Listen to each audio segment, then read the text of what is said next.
네, 시작해 주시면 되겠습니다. 예, 6.5 섹션이고요. 어, 그 지수법칙에 의한 뭐 성장률, 그다음에 감쇄율에 관련된 것입니다.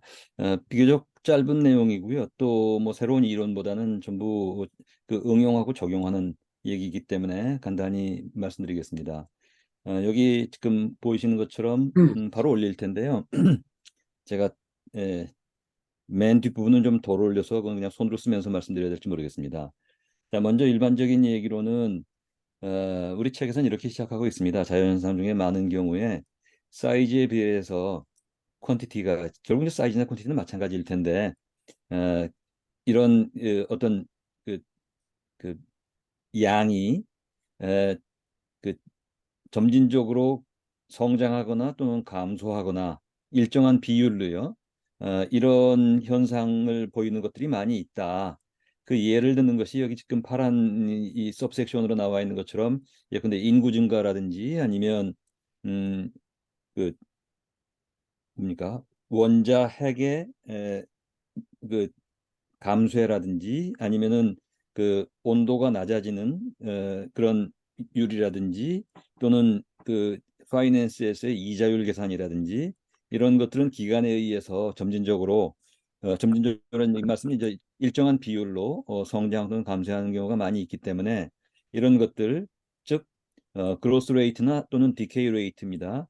이게 이제 이 레이트를 변하는 그 증분이니까 F 프라임 T라고 본다면 잠깐 쓰면서 말씀을 드릴게요.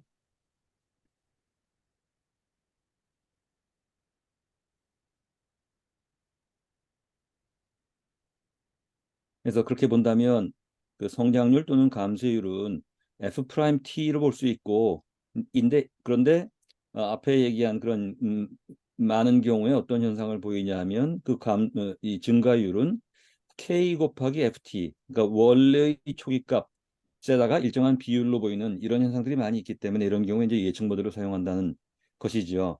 그래서 이제 그것들을 보면 결국 이제 F 프라임 T는 dy 오버 dt가 되겠고 그게 원래의 값인 y의 k의 비율로 변화한다는 식으로 해서 우리 1번 표식으로 이 이퀘이션을 정리를 했습니다.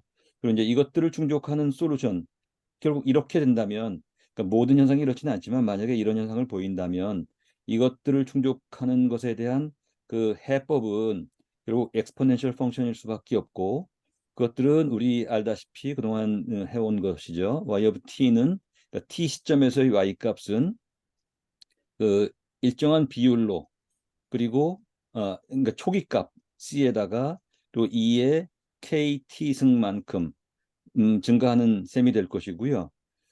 따라서 이제 이런 경우에 dydt를 하면은 어 그 c 곱하기 원래의 k가 앞으로 나오고 그다음에 2의 kt 승 이어서 그래서 이제 뒤바꿔 보면 k 곱하기 어, 원본에서 ky 값 이런 현상이 어, 이렇게 해법을 볼 수가 있다는 얘기입니다.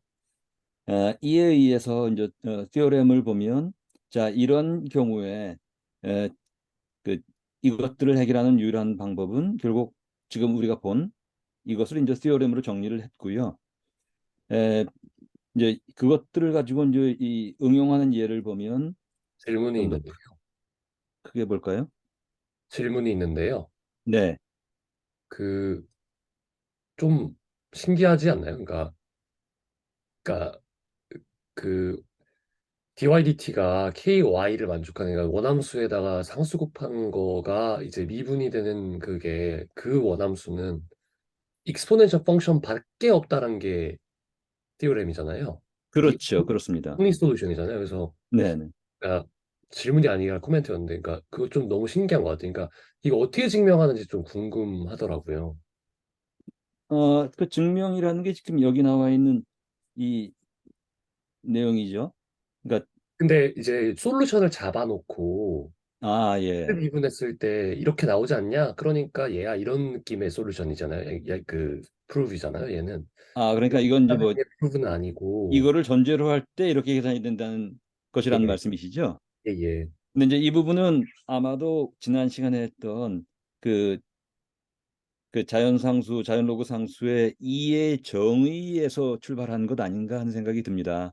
예, 그러니까 여기 지금 말씀드린 것처럼 이제 퍼퓰레이션 그로스라든지 무슨 뭐 레디오 액티브 디케이라든지 있지만 그 일반적으로 많이 예를 드는 것이 이제 이자율 계산하는 것처럼요. 뒤에도 얘기가 나오지만 예컨대 연리 15%인데 그게 반기별로 지급한다, 매달 지급한다, 또는 매일 지급한다. 리미트로 가면 그럼 이제 무한대로 리미트를 주었을 때 그때 그, 그 계산을 하다 보니까 나온 것이 이 자연로그 상수 2라고 본다면 그렇다면 이제 바로 그 점에서 여기 지금 이게 이렇게 도출된 게 아닌가 싶은데요. 그래서 저는 그러니까 어떤 다른 함수가 있었을 때 걔를 미분하면 KY 꼴이 나오는 다른 함수가 있을지에 대한 그 질문을 드린 겁니다. 그러니까 아, 예, 예. 그거의 존재성에 대해서 여쭤본 건데, 그러니까 그거는 사실 아주 안 나와 있잖아요. 그 예, 안 나와 프로그램에 있고 대한 저도 잘 함수 모르겠습니다. 예. 우리는 못 할 수 있는 게 아닌가 봐요. 그러니까 이 수준에서. 예, 그런가 보죠. 예, 우리 네. 책에도 뭐 바로 이런 식으로 그냥 표현되어 있거든요. 이것을 충족하는 솔루션은 이것밖에 없다라고 예, 예, 그러니까. 나와 네. 네. 있고요. 예, 그러네요. 예, 자, 그래서 이제 계속 말씀드리면 그래서 첫 번째 그 인구 증가를 보면 인구 증가 경우에 여기 지금 그 3번 항목을 보시면요.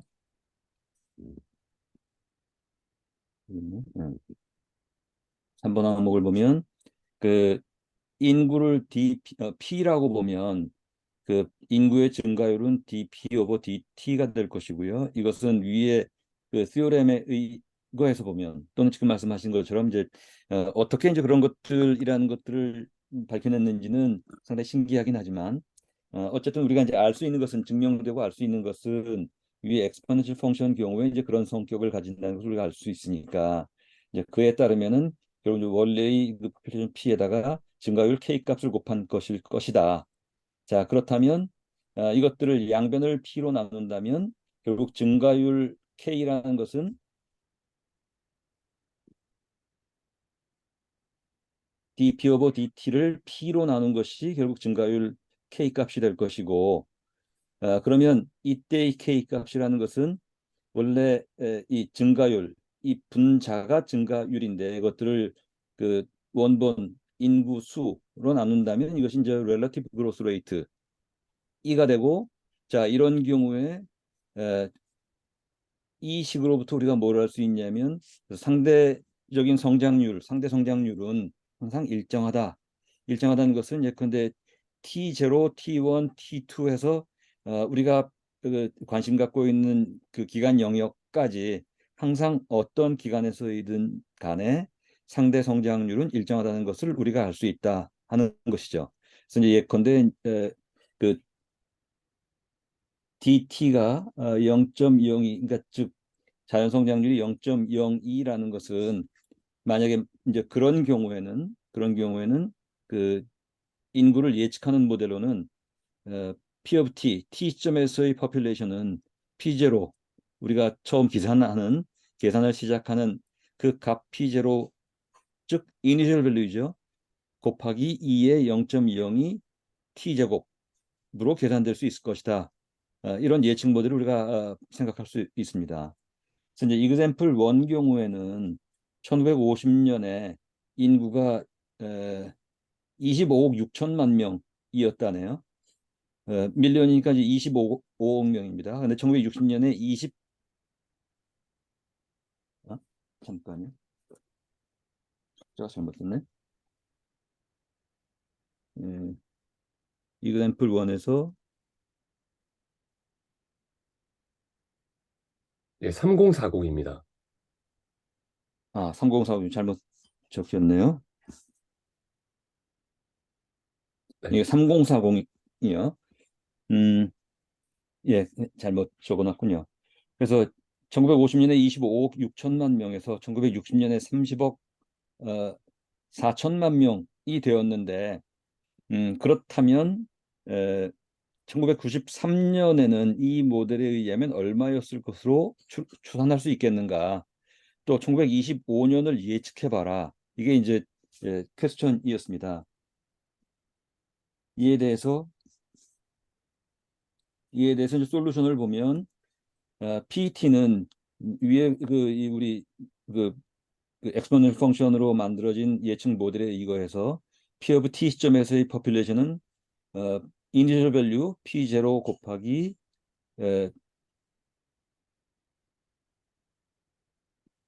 이것도 뭐가 잘못됐네요. 나중에 정정해서 올리겠습니다. 예. 그러니까 이렇게 되겠죠. P0 곱하기 2의 KT 제곱. 그래서 이제 2560 이제 25억 6천 곱하기 2의 KT 제곱이 될 것이고요. 그런데 50년에서 60년이가 10년이 지났는데 즉 P of 10이 3040이기 때문에 그것들을 계산을 하면 K 값은 양변을 10으로 나누고요. 그다음에 10년이니까 그리고 내추럴 로그의 2560분의 3040 단위는 밀리언입니다. 자, 이렇게 계산을 하면 K 값이 0.17 정도가 나오기 때문에 결국 구체적인 파라미터를 가는 그 모델은 P of T는 2560 곱하기 2의 0.017 곱하기 T승이 될 것이고 그럼 여기에 T에다 이제 43을 적용시키거나 P에다 75를 적용시키면 각각 요청하는 답변이 나온다 하는 것입니다. 그 레이드 그러니까 방사능 그 동위 원소의 그 감쇄에 관련된 것들도 마찬가지인데 앞에서 이제 우리가 얘기했듯이 성장이나 감쇄나 공이 적용될 수 있는 것인데 물론 이것들은 모든 현상에 다 적용될 수 있는 건 아니지만 이런 현상을 보이는 것들이 많이 있다는 것이고 이제 그 중에 하나가 이제 이 방사능 물질의 이 감쇄 현상입니다. 그래서 이제 여기서 얘기하는 것은 M of T가 T 시점에서의 질량이고 그다음에 M0가 초기 값이라면 그렇다면 이때 마이너스 M 분의 dm over dt는 항상 일정하다. 근데 이런 현상들이 실험적으로 증명되었기 때문에 그렇다면 이제 이 모델을 우리가 이용할 수 있다는 것이죠. 자, 그러면 이게 일정하다고 하면 그러면 이제 dm over dt는 이걸 k 값으로 놨을 때 km이 될 것이고요. 다만 이때 k 값은 플러스일 경우에 이제 증가율이라고 보고 마이너스일 경우에 이제 감소율이라고 본다면 이 k 값을 마이너스로 정하게 될 것이고요. 자, 그러면 이제 mt는 어차피 이제 이 모델인데 이 모델에 의거해서 예컨대 방사능 물질 같은 경우에 동위원소 경우에 반감기 계산을 할 때 우리가 이용할 수 있다는 것입니다. 이그샘플 2로 나온 것이 레디움 226 물질에 대해서 이런 모델인데 이때 어, 100, 100년이 지났을 때 100년이 지났을 때 반감이 된다는 반감기가 100년이라고 이제 밝혀졌다는 거예요. 그러면 이때 K 값이 얼마이겠느냐? 그럼 이제 앞에처럼 K를 계산을 하고 그래서 그 K 값을 적용시키면 초기값 100에 2에 마이너스 ln에 2 오버 1190만큼의 값으로 그 모델이 설정이 된다 하는 것을 지금 우리가 확인할 수 있습니다. 그다음에 그 냉각률이라고 할까요? 그 rate of cooling을 보면 이건 이제 뭐그 쿨링 레이트나 워밍 레이트나 다 공이 적용시킬 수 있는 것인데 일단 뉴턴은 이제 쿨링 레이트로 적용을 해서 확인을 했던 것 같습니다. 그래서 여기 쿨링 레이트 경우에 그 현재의 그 물질과 그리고 이 현재의 물질에 그러니까 이건 이제 현재 물질의 온도 그러면 초기 값이 되겠죠. 그다음에 이제 이것들이 워밍 레이트나 아니면 쿨링 레이트는 외부 온도 즉 서라운딩 외부 온도와 현재 물질 사이의 온도 차이를 적용시키면 그러면 항상 일정한 비율이라는 것들이 아마 실험적으로 또 발견이 된 것 같습니다. 그래서 이제 그 경우에 에, 그 온도 변화율 dT 오버 dt, 위에 t 라지 t는 템퍼러처이고 밑에 스몰 t는 타임이 되겠죠. 는 K, 그러니까 이 워밍 레이트 또는 쿨링 레이트 곱하기 T 마이너스 T 오브 서라운딩의 온도 차의 에, 온도 차의 계산으로 이제 값으로 나오는 겁니다. 자, 그래서 이때 example 3를 보면 24도 C 룸 템퍼러처에서 있는 물건인데 이것이 이 7도 C의 냉장고에서 1시간 후에는 16도가 되었다. 자, 이 경우에 이제 모델을 생성시켜라는 얘기입니다. 에, 그래서 이것도 제가 정리를 하다가 그냥 손으로 쓴 걸 보고 좀 말씀을 드리겠습니다. 그러면 음,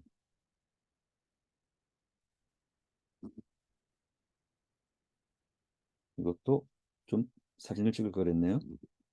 그러면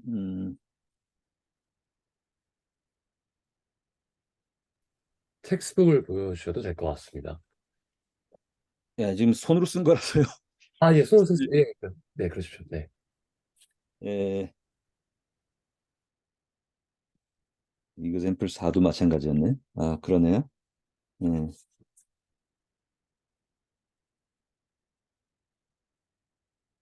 음, 이거는 잠깐요.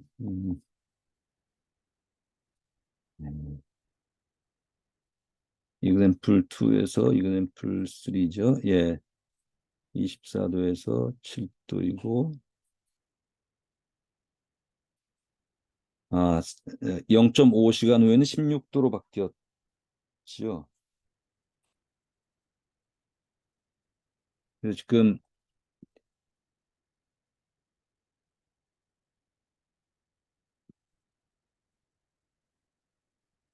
잠깐요. 저 잘못 적었네. 1시간이 아니라 0.5시간 후에 16도로 바뀌었네요. 예, 그래서 24도인데 7도 C 냉장고에 30분을 두었더니 16도로 바뀌었으니까 이거에 의해서 모델을 만들어내라는 것이거든요. 그러면 Y0가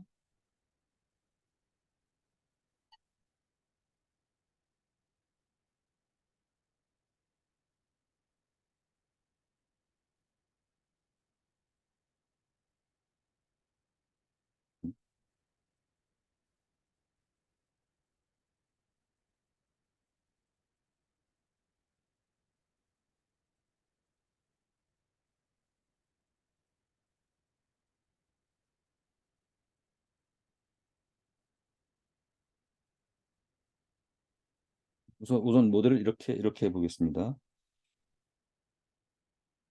하하, 참 손글씨가 지저분해서 y of t는 y0 곱하기 2의 kth 제곱이 될 것이고요. 이 경우에는 음,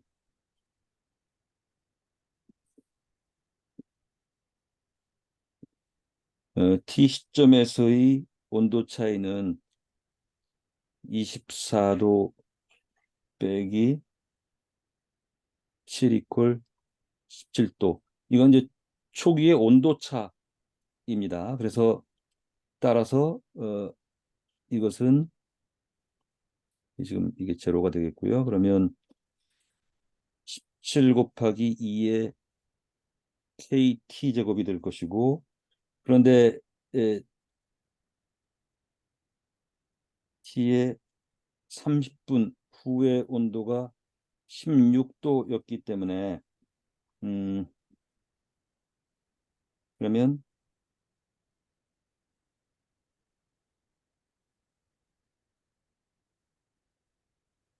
네, Y30을 하면, 그렇죠. y 30은 16에서 7도를 빼서 9도가 되고요. 그러면 나중에 깨끗하게 정리를 해놓겠습니다.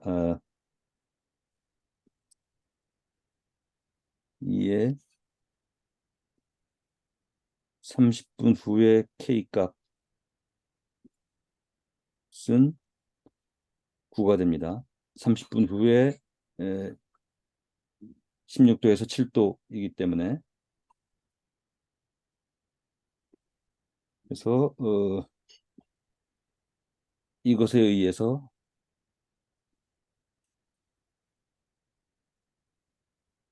2의 30K는 17분의 9가 되고요. 양변에 로그를 취하면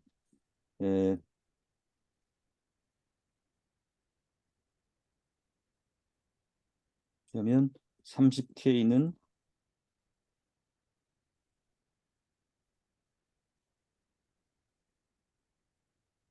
17분의 9가 되죠.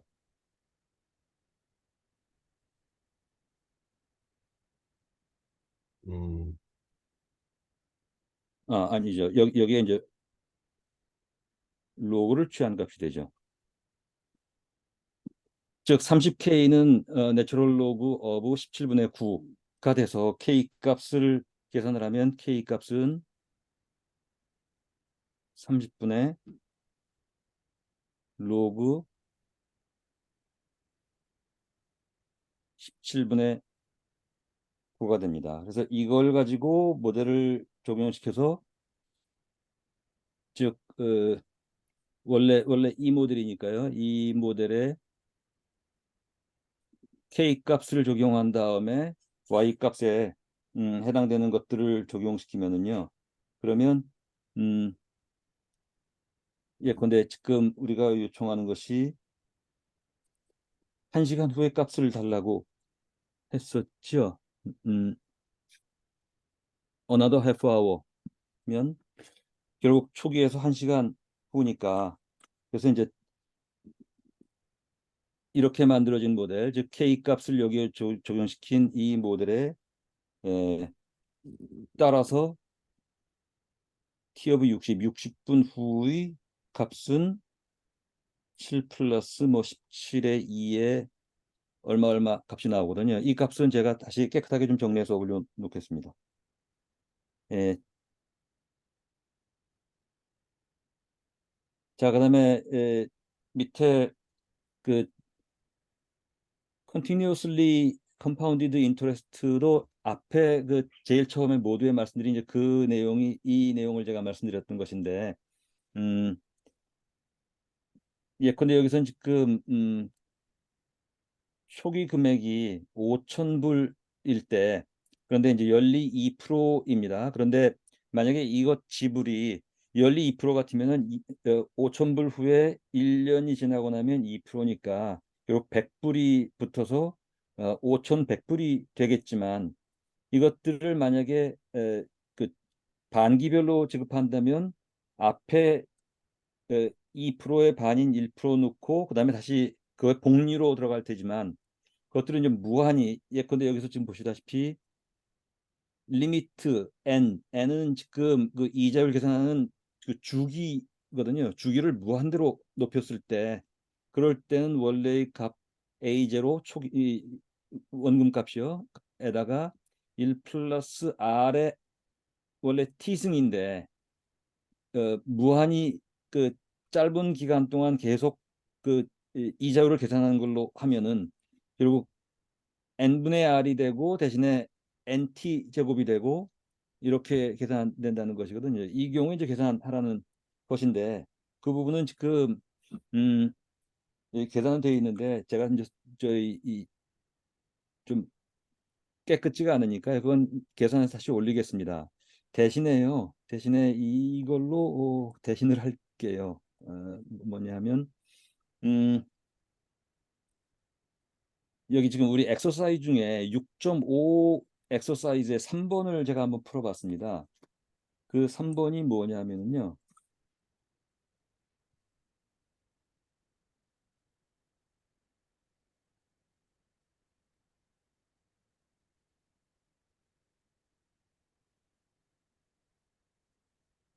3번이 그 미생물 배양에 대한 것인데요. 그래서 살모넬라 엔테리티두스 이 뭐 살모넬라 아마 여러분들 아실 겁니다. 뭐 장염이나 이걸 일으키는 미생물인데 이것들을 영양 배지에 그 배양을 시켰을 때 초기에 50셀인데 이것들이 일정한 시간에 따라서 일정한 비율로 그 증가한다. 그래서 1.5시간이 지났을 때 원래 50셀이 975셀로 바뀌는 것이 확인이 됐는데, 자, 이 경우에 A번 경우에는 이것이 이제 T 아워가 지난 다음에 어떻게 증식이 될지 하는 것들에 대한 모델을 만들어라. 그다음에 그 모델에 이거에서 B번에서는 3시간 후에는 얼마가 되겠는가? 그다음에 그 3시간 시점에서는 그 이 증식률, 증가율이 얼마가 되겠는가? 그 다음에 만약에 그 25만 개 셀까지 늘어난다면 이러기 위해서는 몇 시간이 소요될 것인가? 라는 것이거든요. 이제 이것에 대해서 이건 이것도 뭐 좀 깨끗진 않지만 손으로 그 정리를 해봤습니다. 그래서 지금 우리 그 제시된 문제에 의하면 초기 값이 50셀이고요. 50셀입니다. 그때 1.5시간이 지났을 때 경우에는 초기 50 곱하기 2의 1.5K승인데 이것이 1.5시간 후에는 이제 975개가 됐다고 하니까 자 그러면 여기 2의 1.5K는 50을 양쪽으로 나눠주면요. 그러면 이제 1.95가 되는데 19.5가 되는데 여기 양변에 로그 값을 취하면 그러면 1.5K는 로그 19.5는 계산기로 보면 2.97 정도가 나오거든요. 그러면 K 값은 1.98이 나와서 그래서 우리 그 모델은 50 곱하기 2의 1.98T라는 걸 알 수가 있고요. 이제 그러고 나면 근데 3시간 후에 얼마가 되겠는가 하면 곱하기 3을 해서 계산을 하면은 약 19,014 값이 나옵니다. 그 다음에 이제 3시간 후에 그때 3시간 시점에서의 증가율이 얼마냐라고 하면 결국 P 오브 3의 그 미분 값이니까 P 프라임 오브 3가 되고요. 그러면 우리가 위에서 본 그 모델 지금 이 모델의 프라임 미분 값이 되고 그러면 이 경우에 다시 50 곱하기 1.98이 앞으로 나오고 원본 그대로 있고 그래서 이걸 계산을 하면 약 37653 값이 나옵니다. 자, 그 다음에 이게 25만 개가 될 때까지 얼마나 시간이 걸리겠는가 하는 것은 결국 이 t 값이 어떤 값일 때 25만 개가 될 것인가 이어서 그러면 25만 개로 놓고 그러면 250이 나누어져서 5로 나가고요. 그리고 양변에 로그를 취하면 캔슬레이션 법칙에 의해서 그래서 그러면 1.98 곱하기 t는 ln의 5, 5니까 5K니까요. 여기 지금 K는 제가 천 단위를 K라고 썼거든요. 그래서 로그 5천이 8.571이 돼서 T는 8.571을 나누기 1.98 뭐 이렇게 계산이 됩니다. 그 이율 계산 부분은 제가 손으로 쓴 게 있으니까 요거 좀 정리해서 다시 올리도록 하고요. 뭐 이런 정도로 대신하겠습니다. 코멘트 있으신 분 있으신가요?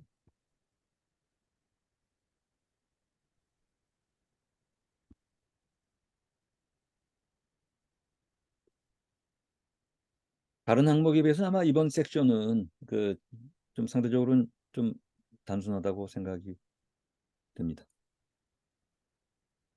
네, 근데 이제 그 그걸 뭐라 그러죠? 디퍼런셜 이퀘이션 상당히 중요하잖아요. 그러니까 사실 어떻게 보면은 우리가 저 살모넬라 엔터라이타이티스 뭐 아무튼 쟤의 그 생장 곡선을 모델링을 할 수 있었던 것도 어떻게 보면은 어, 미분이 어떤 원함수 곱하기 상수꼴로 나타나는 것에 그 원함수는 그, 그 이제 다음과 같은 지수함수 형태로 특히 2가 미치된 지수함수 형태로 된다라는 걸 우리가 알고 있기 때문에 가능한 거지 않겠습니까? 그러니까 이제 뭐 이런 것들을 모델링하는 그 굉장히 중요한 디퍼런셜 이퀘이션을 일단 조금 맛봤다라는 거에서 좀 의의를 찾아볼 수 있는 것 같고요. 저희 선대에서도 디퍼런셜 이퀘이션 나옵니다. 그래서 그러니까 상당히 뒷부분이긴 합니다만 거기서 이제 어떻게 보면 매트릭스를 어떻게든 이용을 하려고 하겠죠.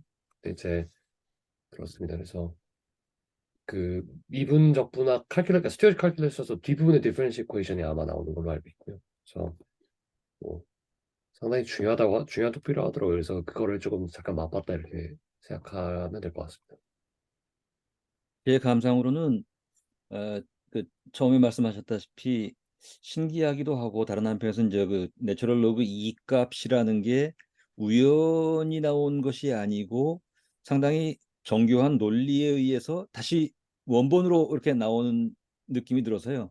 마치 이제 파이 값이나 무슨 이 E 값이나 이런 것들 소위 얘기하듯이 이제 상당히 이제 신비한 숫자라는 생각이 들었는데 다른 한편에서는 예컨대 지금 여기 엑서사이즈 나온 것처럼요. 이런 예컨대 미생물 증식 이런 경우에 항상 이럴까? 아니면 이게 구간별로는 그렇지만 얼마 지난 다음에 다시 또 이제 감소할 텐데 말이죠. 항상 배양 곡선 보면은 얼마 동안은 점진적으로 증가하다가 언제는 다시 이제 플라토로 가잖아요. 이제 이게 단순히 수리 모델로만 볼 수 없는 그 외생적인 여러 가지 측면들이 있을 텐데 하는 생각이 들었습니다. 인구 증가도 마찬가지이고요. 근데 그런 부분이 이제 모델링이랑 현실 사이에서 갭 같은 것 같아요. 그러니까 수학적인 모델링이라는 건 어떤 전제하에 예를 들어서 뭐 그러니까 인구가 늘어나는 만큼 그러니까 예를 들어서 그러니까 이거 사물날 그 환경 같은 경우도 그 환경이 유지된다는 가정하에서 사실 모델링을 하는 건데 현실에서는 사실 뭐 돈이 없어서 배지가 잘 더 안 들어갈 수도 있고 사이즈를 무한대로 넓힐 수도 없고 약간 그런 그 한계점들이 있어가지고 사실 그거를 어떻게 이렇게 보완시키는가 하는 거는 사실 약간 경험치로 보완시킬 수밖에 없지 않을까요? 예, 제가 말씀드린 것도 그 제가 한동안 그 미생물 업체 그 이 미생물 배양하는 그 배양 최적화 이런 관련해서 일을 한 6개월 한 적이 있거든요. 근데 이제 그때 보면은 예컨대 여기 지금 조건이 예컨대 온도 습도나 뭐 아니면 그 여러 가지 영양소 먹잇감들 이런 것들을 어떻게 주느냐에 따라서 이 배양 증식 곡선을 그리는데 그거 곡선이 지금 여기 그리다시피 굉장히 다양한 여러 가지 이게 나오거든요. 어느 구간에서는 이게 내추럴 로그로 이렇게 엑스포넨셜리 가지만 결국 궁극적으로는 이 모델이라는 게 이 구간 내의 모델이 아니라 이 전체의 모델이 필요할 것이거든요. 이제 그런 면에서는 지금 우리 엑서사이즈 부분은 상당히 그 신기한 수학적 모델이긴 한데 이제 현실에서는 범위를 좀 더 넓혀서 모델링을 해야 의미가 있지 않을까 하는 그런 생각을 했습니다. 네, 맞습니다. 그 뭐 여러 가지 그 함수들로 표현을 할 수가 있겠죠. 그래서 그 모델의 뭐 그 여러 가지 함수에 따른 모델의 성능도 다 다를 것이고, 그리고 우리가 항상 경계해야 되는 것은 이제 뭐 오버피팅을 경계해야 되는 것도 있는 거고요. 그래서 그 가지고 있는 데이터에 너무 최적화된 그런 모델을 만들어서 새로운 데이터가 왔을 때 생기는 어떤 문제들 이런 것들도 다 생각을 해야 될 것이고, 제가 그래서 정확히는 모르겠는 정확히 기억은 안 나는데 우리 지금 얘기한 이런 모델이요. 우리 교재에서 얘기한 지금 엑스포넨셜 디케이나 그로스 관련해서 예, 그 수술실에서 이렇게 수술을 할 때 근데 이식하면서 혈액이 무슨 뭐 빠져나가고 다시 혈액 보충하고 이런 것들이요. 이런 것들에도 이게 적용되는 사례가 있다고 그러대요. 그 미분 방정식 말씀이시죠? 네. 예, 그 아마 그럴 것 같습니다. 그러니까 뭐 우리 몸의 혈액 같은 경우에는 일정 그 양보다 이제 떨어지게 되면 어쨌든 사망에 이르게 되니까 그것들을 이제 최대한 뭔가 옵티마이제이션에서 맞추는 뭔가 그런 게 분명히 있는 것 같습니다. 그러니까 나가고 들어가고 계속 이렇게 반복되기보다는 뭔가 이제 조절을 하고 이런 식에서 인공정식이 좀 쓰일 것 같습니다. 그래서 뭐 그런 유체 흐름이라던가 이런 뭔가가 이제 계속해서 퀀티티가 바뀌는 그런 거 같은 경우에는 미분방정식이 무조건 필수적으로 들어가는 것 같습니다. 자, 일단 마치겠고, 요 지금 장표 부분은요, 제가 조금 보충한 다음에 다시 그 올려놓겠습니다. 슬랙에다 올려놓겠습니다.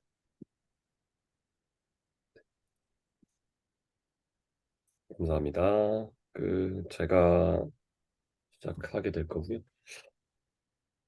항상 아이패드 화면이 안 나왔을 때 그 세팅을 제가 지금 그 세팅을 지금 하고 있거든요. 그러니까 그래서 좀 걱정이 됩니다. 움직이는 거 보이시나요? 아직 안 보입니다. 어? 얘가 생겼네요. 이제는 보이시고요, 그죠? 네, 이젠 보여요. 잘 보입니다. 네. 이제 문제를 알았네요.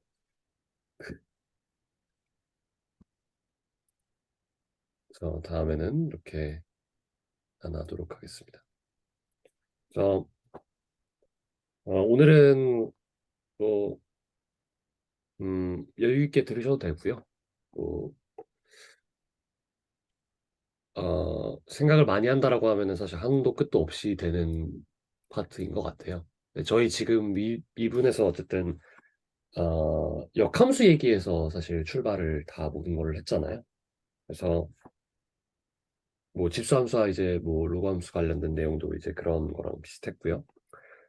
그래서 음,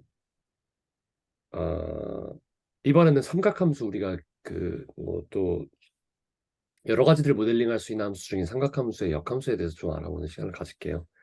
근데 이제 일단 역함수의 미분 그리고 뭐 그러니까 역함수랑 역함수의 미분을 삼각함수에 적용해 보는 그런 내용이 되어 있고요. 그래서 이러한 것이 특수한 꼴의 적분을 용이하게 하는데 이제 좀 사용이 될 수 있습니다. 근데 아시다시피 삼각함수는 1대1 대응이 아니잖아요. 그래서 역함수가 존재할 수가 없어요. 그런데 범위를 제한을 함으로써 이제 1대1 대응을 만들어서 역함수를 구할 수가 있다라는 게 이제 내용이 되겠습니다. 그래서 다음과 같이 말씀드린 대로 이제 정의역이 실수 전체로 되어 있기 때문에 역함수가 존재할 수가 없죠. 그래서 우리 역함수의 존재 여부성을 따질 때는 호리존탈 테스트를 한다라고 했었는데 호리존탈 테스트를 했을 때 만나는 점이 이제 2개 이상이 됩니다. 그래서 1대1 등이 아닌데 다음과 같이 이제 90도부터 그러니까 라디안으로 마이너스 2분의 파이부터 2분의 파이까지로 정의역을 만약에 제한을 하게 된다면은 그렇다고 하면 잠시만요. 그렇다고 한다면 1대1 대응이 되죠. 호리존탈 테스트를 했을 때. 그래서 가능합니다. 그래서 y는 sin x는 이제 1대1 대응이 아니니까요. 어쨌든 근데 도메인을 다음과 같이 제한을 하게 되면 역함수를 구할 수 있다는 게 이제 내용이 될 거고요. 그리고 그 제한된 그런 상황에서 구해진 역함수, sine에서 구해진 역함수를 inverse sine 펑션 또는 되게 멋들어지게 arcsine 펑션이라고 arcsine 펑션을 합니다. 그래서 코사인 x 탄젠트 x 다른 삼각함수도 어, 구간을 제한을 함으로써 역함수가 존재할 수 있게 할 수가 있겠죠. 뭐 거의 모든 함수가 뭐 그렇게 될 수 있을 거긴 합니다만 삼각함수에 딱 한해서 말씀드리면 그래서 그거를 뭐 각각 알크 코사인, 알크 탄젠트 이런 식으로 이야기를 하게 됩니다. 그러면은 이번에는 특별하게 사인 x라고 하는 삼각함수 하나에 역함수를 구해 볼게요. 역함수의 정의에 따르면은 다음과 같은 원함수가 있을 때 이제 xy 바꾸고 이제 나오는 xy 바꾼 다음에 이제 우리가 원래 정의역 같은 경우에는 x로 쓰기로 했으니까 그래서 이런 식으로 바꾼 게 이제 인버스 펑션이 됐었죠. 그래서 y는 f 인버스 x가 그래서 다음과 같이 구하면 돼요. 그래서 이런 식으로 어, 바꾸는 거예요. 그리고 나서 그러니까 뭐 이거랑 이거랑 똑같은 의미죠. 맞죠? 지금 얘를 그대로 쓴 겁니다. 맞죠? 이해되시나요? 그리고 이 원래 y 같은 경우에는 얘가 원함수의 정의역이랑 같아야 되죠. 그렇죠? 지금 여기에서 y는 그 사인 인버스 아크 사인 x의 그러니까 아크 사인 함수의 레인지입니다. 그래서 레인지는 마이너스 2분의 파이부터 2분의 파이까지 가야 됩니다. 왜냐하면 원래 사인 함수가 정의역이 마이너스 2분의 파이부터 2분의 파이까지로 제한을 해놨었잖아요. 그렇죠? 그러니까 그 도메인 그대로 따라가는 겁니다. 그래서 저는 솔직히 역함수 옛날부터 그런데 진짜 이해 잘 안 갔었거든요. 맨날 헷갈렸거든요. 그 XY 바꾸는 것 때문에. 그래서 그 이제 계속 보다 보면은 조금은 알겠더라고요. 그래서 만약에 헷갈리신 분이 계시다면은 그 다시 역함수의 정의로 돌아가셔가지고 그 XY 바꿔보는 거 뭐 이런 것들을 조금 한번 확인해 보시면 되겠습니다. 그러면 우리 사인 인버스 함수에 대한 그 어떻게 구하는지 알았으니까요. 값을 구할 수가 있겠죠. 그래서 사인 인버스 2분의 1이 뭐냐를 구하는 거예요. 그러면 역함수의 정의를 이용하면 됩니다. 그래서 사인 인버스의 2분의 1이 예를 들면 y라고 할게요. 그러면 정의에 의해서 사인 y가 1이죠. 아, 죄송합니다. 2분의 1이죠. 이거는 그냥 정의입니다. 근데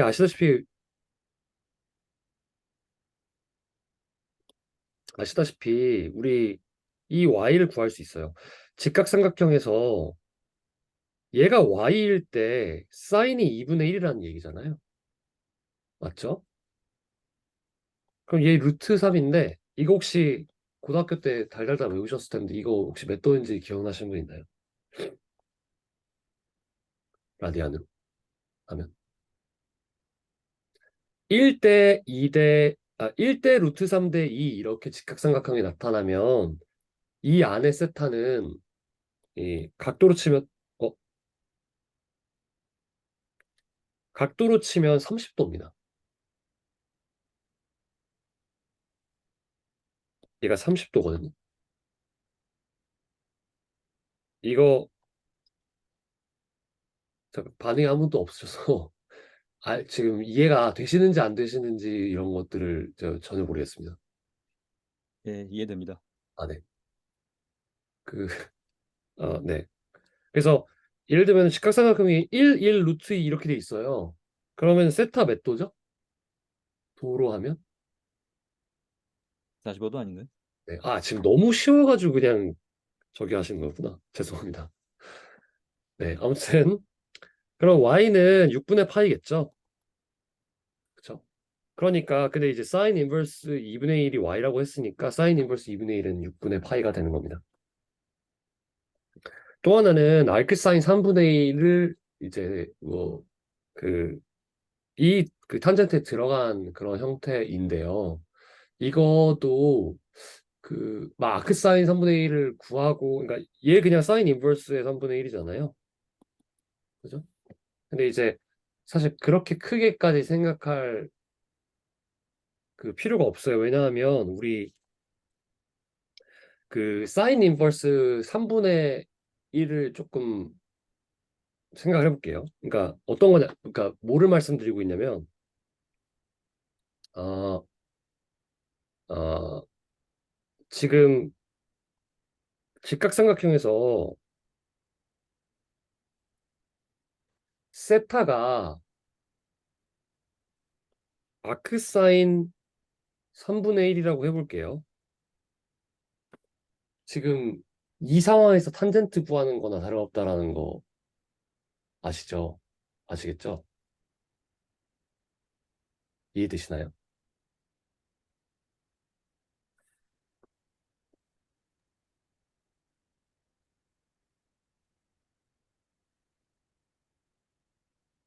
네, 민지 쌤은 이해하셨다고 말씀하셨고, 지금 이거 사인 인버스 3분의 1을 y라고 두면 사인 y가 3분의 1인 상황인 거고, 그렇죠?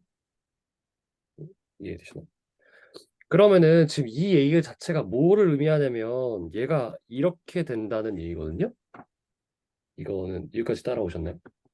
그러면은 얘 지금 2 루트 2가 되고 따라서 탄젠트 아크사인 3분의 1은 2 루트분의 1이 돼서 구하는 값은 이렇게 됩니다. 그러니까 그냥 역함수 이용하는 겁니다. 네. 그래서 우리가 미분은 어떻게 구하냐를 조금 넘어가려고 해요. 이제 아크사인 x의 미분을 구하려고 하는데 항상 조건이 중요하죠. 일단 sin x가 연속이에요. 그러니까 우리 이미 배운 티오렘에 의해서 어떤 함수가 연속이면 그거의 역함수가 존재할 때 역함수도 연속이에요. 어떤 원함수가 미분 가능하다고 하면은 죄송해요. 역함수에도 미분 가능해요.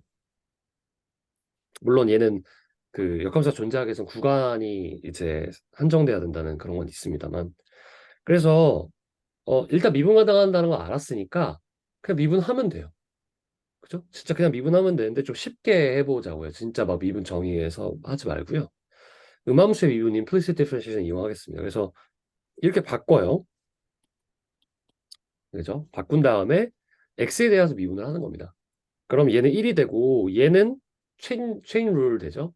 그래서 그 코사인 y로 되고 여기 안에 들어가 있는 y를 또 미분을 해줘야 됩니다. 그런데 우리가 구하는 게 얘잖아요. 그래서 dy dx는 코사인 y분의 1이 됩니다. 그럼 이제 y에 대한 정리를 해줘야겠죠. y를 뭐로 정리해줘야 되나요? 얘는 x에 대해서 정리를 해줘야 되지 않겠습니까? 그러면 일단은 y는 얘라는 건 알고 있어요. 왜죠?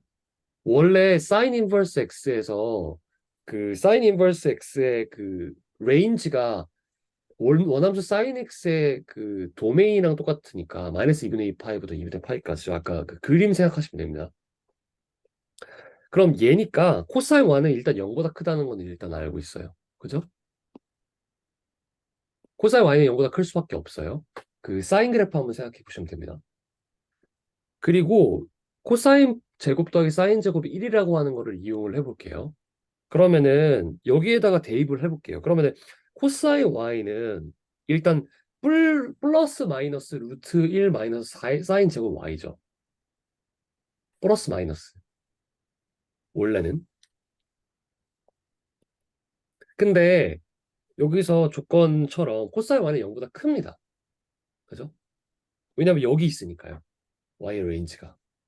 그러니까 마이너스가 이제 없어지게 되는 거예요. 그래서 얘다. 근데 얘 뭐죠? x제곱이죠. 우리가 이렇게 뒀잖아요. 그래서 사인 제곱 y가 x제곱이니까 제가 동그라미 잘못 쳤군요. 그래서 얘는 1-x제곱이 됩니다. 그래서 코사인 y가 이제 그대로 들어가면 1-x제곱의 제곱근이 분모로 들어간 이런 분수꼴이 되게 되는 겁니다. 그래서 코사인 인버스 x도 똑같이 아크 코사인 x도 똑같이 구할 수가 있는데 생략할게요. 다음과 같이 나옵니다.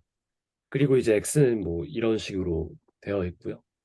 그 여기 그 굳이 이제 제가 그 코사인 인버스 x의 미분식에 대한 그 x의 도메인에 대해서 그 마이너스 1과 1을 뺀 이유는 뭐 되게 자명해 보이죠. 그러니까 트라이비얼하죠. 분모가 0이 되기 때문인 겁니다. 그래서 분모가 빠진 거고요. 그래서 우리 그냥 역함수로만 친다라고 하면은 그러면은 마이너스 1과 1 들어가죠. 맞죠? 근데 거기서 이제 미분이 안 되는 겁니다. 그래서 탄젠트 x도 그 이런 식으로 90도 마이너스 90도부터 90도까지 이런 식으로 리스트릭션 하면 존재해요. 호리존탈 테스트 하면 그냥 되죠. 역함수가 존재한다는 걸 알 수가 있습니다. 그래서 일단은 탄젠트 인버스 x도 그 우리가 일단 그 뭐 알잖아요. 그죠? 그러니까 얘를 한번 심플리파이를 한번 해볼게요. 이그젠플을 써볼게요. 죄송해요. 탄젠트 인버스 x 아직 안 했죠. 근데 어쨌든 그 탄젠트 인버스 x가 뭐 있다라는 거를 그냥 이제 생각을 하고, 그러니까 있다라는 게 일단 보이잖아요. 그리고 얘를 한번 심플리파이를 한번 해볼게요. 일단 y를 탄젠트 인버스 x로 둡니다. 그러면 탄젠트 y는 x가 되고, 그 아까 말씀드린 대로 그 x는 마이너스 2분의 파이부터 파이니까 탄젠트 인버스 x의 레인지는 마이너스 2분의 파이부터 2분의 파이가 되겠죠. 여기까지는 괜찮으실 겁니다. 그럼 원래 구하려고 했던 것은 다음과 같이 표현이 될 수 있습니다. 그리고 이런 그 성질을 이용을 할 거예요. 시컨트 제곱은 1 더하기 탄젠트 제곱이라는 걸요. 그러면은 일단 코사인 y가 우리는 시컨트 y분의 1이라는 걸 알고 있거든요. 시컨트가 원래 그 코사인의 역수지 않습니까? 그러면은 시컨트 y는 뭐가 됩니까? 얘를 이용을 했을 때 얼마 루트 1 플러스 탄젠트 제곱 y죠. 근데 코사인 y가 0보다 커요. 왜냐하면 y는 이 레인지에 있으니까요. 그러니까 똑같이 마이너스 빠지고요. 시컨트 y는 다음과 같은 식이 되게 되고 우리가 탄젠트 y를 x라고 했었기 때문에 다음과 같이 그래서 1 더하기 x제곱의 루트가 됩니다. 그러면 시컨트 y는 코사인 y분의 1이니까 역수 취해서 코사인 y가 루트 1 더하기 x제곱분의 1이라는 거를 구할 수가 있어요. 맞죠? 근데 코사인 y에서 y가 탄젠트 인버스 x였잖아요. 그러니까 코사인 탄젠트 인버스 x는 루트 1 더하기 x제곱분의 1이 되는 겁니다.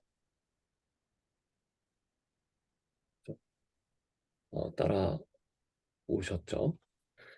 근데 더 쉬운 방식이 있어요. 이거 굳이 이렇게 할 필요가 없어요. 그래서 삼각함수 하면은 그냥 우리 그 직각삼각형 생각하면 되거든요. 그러니까 여기에서 일단 y가 탄젠트 인버스 x로 일단 놔요. 그럼 얘는 당연히 x는 탄젠트 y라는 뜻이고요. 지금 뭐 구하는 거죠? 코사인 y 구하는 거죠. 맞죠?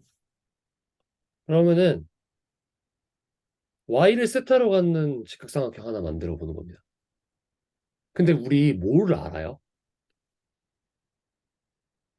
여기서 뭐를 알죠? 탄젠트 y 값을 알아요. 탄젠트 y 값이 뭡니까? X. 네, x죠. 그러니까 1분의 x 이렇게 되는 거죠. 그래서 얘가 빗변이 당연히 이렇게 된다는 걸 알 수가 있어요. 그러면 우리 구하는 게 뭐였죠? 코사인 y였네요. 그냥 코사인 y 그냥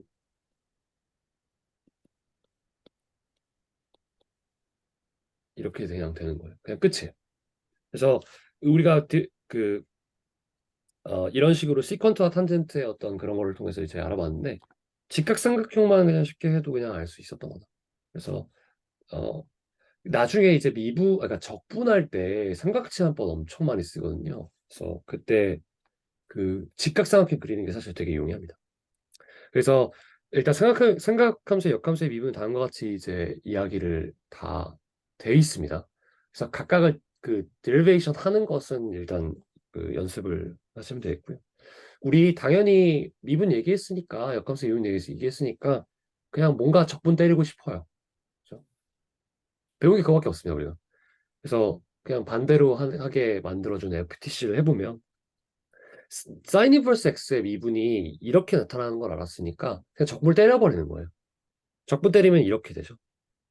그래서 여기 이렇게 적분을 하고 얘를 이쪽으로 옮겼다고 생각하시면 돼요. 그러면 얘는 당연히 상수가 나온 거고 얘는 부정적분이니까 얘가 이렇게 나오게 됩니다. 그러면은 우리가 이런 함수꼴에 적분을 맞닥뜨렸을 때 얘를 계산하면 되는 거죠. 근데 우리 아크사인의 값은 알아요, 잘. 왜냐면 그 형태를 알고 있으니까요. 그죠? 그래서 이렇게 이용할 수 있는 겁니다. 역삼각함수의 미분이요. 미분과 적분이요. 그러면은 예를 들면 이런 걸 보세요. 얘도 그러니까 이런 형태로 만들면 되는 거예요. 이해되시나요? 얘를 이런 형태로 만들면 쉽게 구할 수 있어요. 왜냐하면은 그러니까 이게 뭐죠? 적분했을 때 나오는 게 갑자기 영어로 기억이 안 나는데 갑자기 기억이 안 나요. 그 라지 fx가 뭐였지? 영어로? 그냥 인테그랄을 할게요. 그래서 원래 이제 그러니까 정적분을 하겠습니다. 그냥 부정적분의 함수값을 얘로 간다는 걸 알고 있으니까.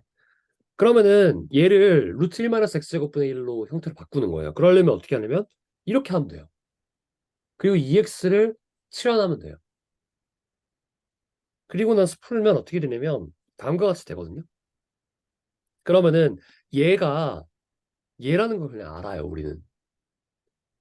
그러니까 함수값이 너무 쉽게 나옵니다. 그렇죠? 네. 그 삼각함수의 역함수의 미분 적분을 이용해서 그 특정한 함수꼴의 적분을 계산을 하게 된 겁니다. 그래서 그냥 생각해 보세요. 갑자기 얘가 나왔어요. 그쵸? 그러면 얘를 어떻게 해요?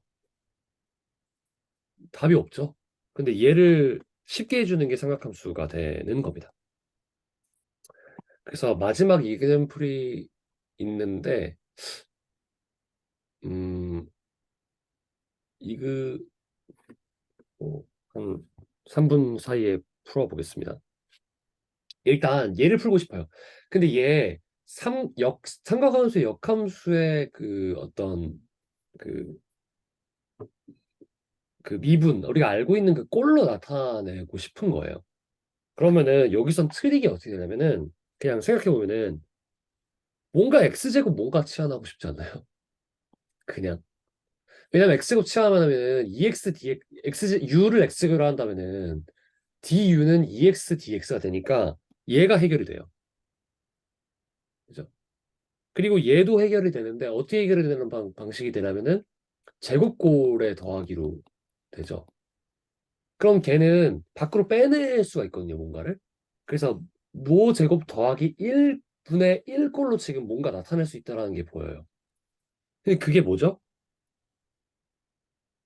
얘잖아요. 지금 혹시 따라오고 계시고 있나요? 네. 그러니까 탄젠트 인버스 x가 결국에는 요거 이게 될 거예요. 그러니까 탄젠트 인버스의 뭔가가 되겠죠. 그게 이제 이 안에 있는 내용이 될 겁니다.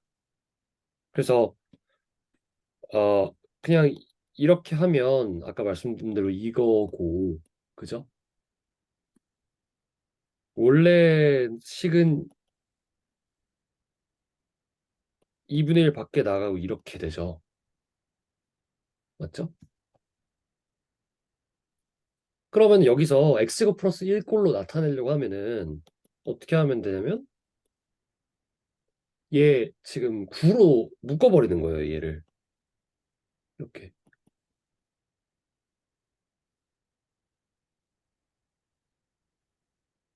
이런 식으로.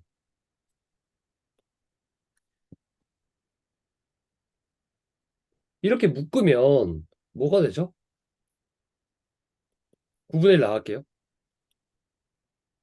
3분의 u의 제곱 더하기 1분의 1 du 이렇게 되죠. 그죠? 그럼 이번에 뭐 하면 돼요? 얘를 치환하면 되죠. 그럼 뭐가 나옵니까? 정확히 얘 꼴 나오는 거예요. 이해되시죠?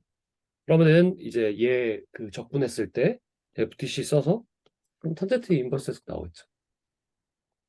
그래서 아마 상수를 달고 나오게 될 겁니다. 얘는 부정적분이니까요. 그래서 그렇게 구하는 겁니다. 그래서 whenever 그 여러분들이 그 요런 꼴 같은 걸 맞닥뜨린다.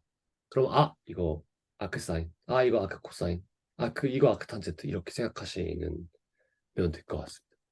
그래서 오, 제 발표는 오늘 여기까지고요. 혹시 질문 있으시면 부탁드리겠습니다.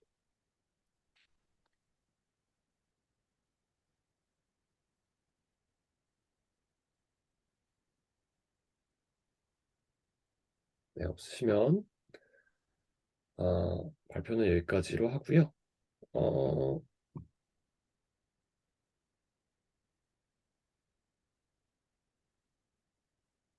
뭘 말하려고 했지? 네. 그 10분, 11시 10분까지 쉬고, 잠깐만요. 이제 6분 됐으니까 11분까지 쉬고 서현 선생님께서 시작하겠습니다.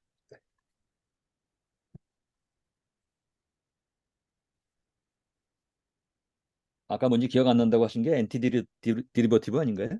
안티드리프티브 맞습니다. 네. 그리고 안티드리프티브 말고 또 뭐 하나가 있었거든요.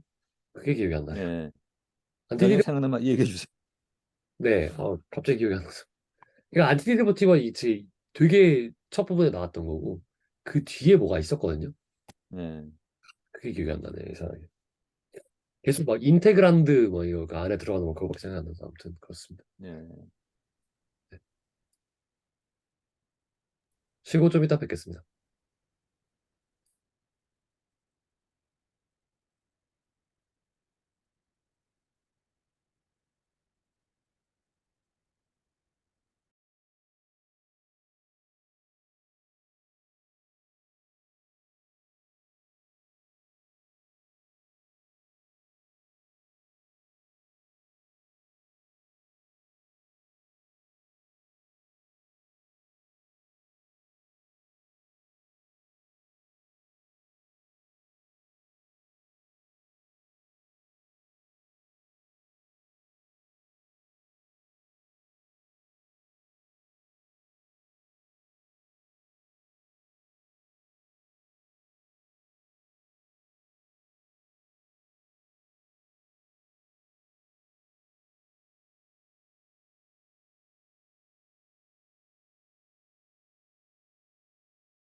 네, 다음은 서영 쌤께서 그 아이겐 밸류, 아이겐 벡터 나오는 거 설명해 주시겠습니다.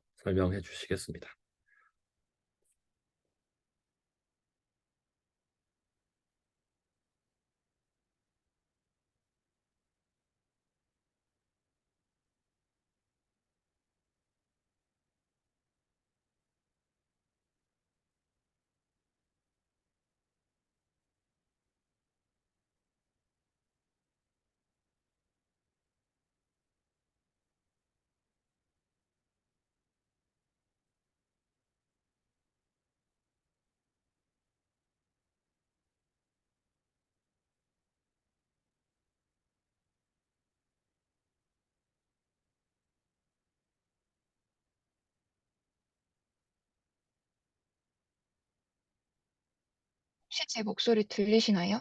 네, 잘 들립니다. 네. 이번 장은 챕터 5 아이겐밸류랑 아이겐벡터 관련돼서 발표하겠는데요. 공부해 보겠는데요. 이번 챕터는 아이겐밸류랑 아이겐벡터란 무엇인가에 대해서 알아보는 그냥 첫 시간이거든요. 그래서 아이겐이라는 거는 독일어에서 유래된 접두인데요. 고유의 또는 특유의라는 의미가 있고 오른쪽에 보시는 그림처럼 AX equal 람다 X 여기 표시는 아이겐밸류가 람다로 표현되고요. X는 아이겐벡터가 되고 A는 정방행렬 A란 이런 특성 방정식을 만족하는 해를 구하는 거가 됩니다. 결국엔. 네, 그래서 학습 목표는 고유값과 고유 벡터를 정의하는 거를 알고요. 이 정의에 의해서 실제로 고유값과 고유 벡터를 구하면 이번 시간의 학습은 완료가 됩니다. 네, 미리 알아두면 좋은 것들이 있는데 이게 책에는 좀 표현하는 게 없어서 제가 요거는 요거일 것이다라고 생각을 하고 한 거라서 혹시 다른 분들 의견 있으시면 말씀해 주시면 좋겠고요. 그래서 책에서 앞에서 뭐 계속 2.3.8절 이론이라든지 4.9.8절 이론들이 쭉 이론을 지금 이퀘이션 스테이트먼트라고 해서 이런 것들을 배웠는데 여기서 책에서는 B랑 G 즉 AX 이퀄 0이라는 요거랑 G 그 디터미넌트 A는 0이 아니다라는 이런 특성을 알고 계시면 기억하고 계시면 이해하시는 데 도움이 될 것 같습니다. 네. 그리고 또 하나 좀 알고 계시면 좋은 것가 있는데 행렬식을 구하는 법 저희 이전에 공부했었거든요. 그래서 뭐 1차원, 2차원, 3차원 즉 2차원이랑 3차원은 조금 외우고 계시면 좋겠는데 2차원 같은 경우는 행렬식 구할 때 AD-BC 요렇게 구하시면 되고 그 3 곱하기 3 행렬일 때 쉽게 구하는 방법은 이전에도 한번 설명드리긴 했는데 어, 행렬식 원래 있고 겹쳐서 두 개를 연속으로 한 다음에 지금 보시는 방향대로 곱하고 그 차례를 더하고 뺀 다음에 또 반대로 하시는 요 방법대로 하시면 쉽게 구할 수 있습니다. 네. 그리고 아이겐밸류랑 아이겐벡터를 응용을 하면 어디다 응용할 수 있을까 좀 생각을 조금 해봤는데 아직 저는 요거를 제대로 써본 적이 없어서 일단 조사한 내용에 따르면 뭐 제어 대상의 모델, 그다음에 신호 전달하는 모델 또는 예측이나 뭐 필터 등 즉 원인과 결과의 형태로 나타나는 각 산업계의 전반적인 부분에서 볼 수 있다고 합니다. 그래서 실제로 공학, 뭐 물리학, 뭐 기하학, 뭐 수치 해석, 뭐 이론 수학, 아까도 뭐 생물 잠깐 나온 생물학, 환경공학, 뭐 도시계획, 경제학, 뭐 심리학 등 정말 많은 분야에서 고유가 문제가 나타난다고 하기에 이번 시간부터 챕터 5에서 알게 되는 고유값과 고유 벡터 이론을 알아두면 풍부한 응용 예에서의 이해의 폭을 넓힐 수 있을 것이라고 예상됩니다. 네, 그럼 이제 본격적으로 이제 책으로 가겠습니다. 잠시만요. 네. 좀, 이름이 너무 멋있는 것 같아요. 네. 그냥 아, 읽고 있어요. 항상 들으면서 드는 생각이. 아니 근데 이름은 멋있게 지어놓긴 했는데 근데 사실 그냥 그 아까 그 수식으로 보면은 너무나 단순하게 어떤 행렬이 그 어떤 특정한 고유값 뭐라고 하셨죠 아까? 고유값과 고유 벡터입니다.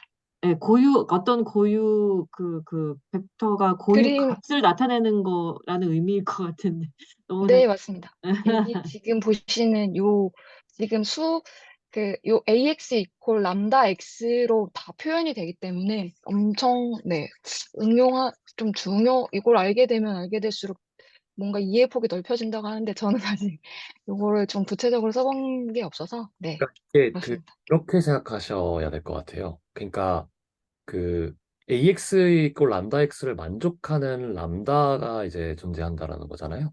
네, 맞습니다. 아, 그 매트릭스의 곱이 뭔가 벡터에 행해지면 왼편에 벡터의 왼편에 매트릭스 곱이 형성이 되어 있으면은 얘는 리니어 트랜스포메이션으로 생각을 하는 게 좋아요. 네, 그러니까 맞아요.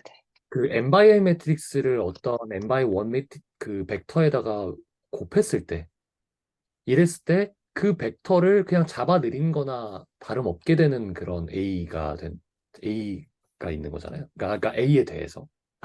그래서 임플리케이션이 많을 수 있을 것 같아요. 근데 이제 이런 단순한 수식에서 그렇게 보면 큰 응용이 된다라고 하니까 그것도 신기한 것 같고.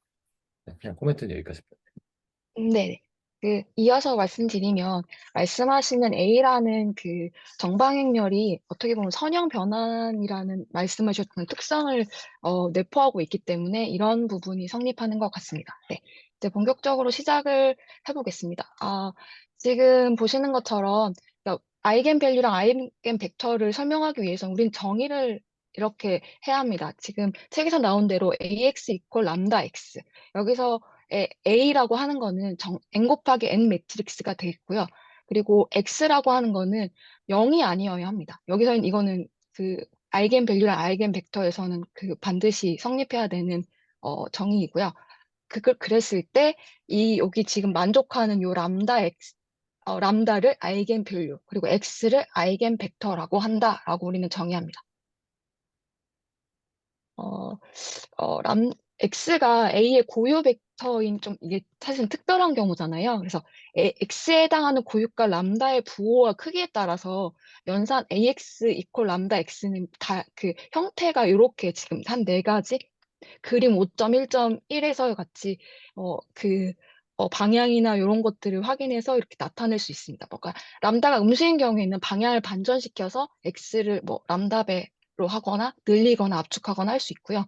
여기서 중요한 거는 이 고유 벡터 람다는 X는 여기 X 고유 벡터는 크기는 고유값만큼, 그러니까 람다만큼 변하지만 방향은 바뀌지 않는 특성을 가진다는 게 좀 중요합니다. 네, 이제 이어서 예제 1부터 이제 해보겠는데요.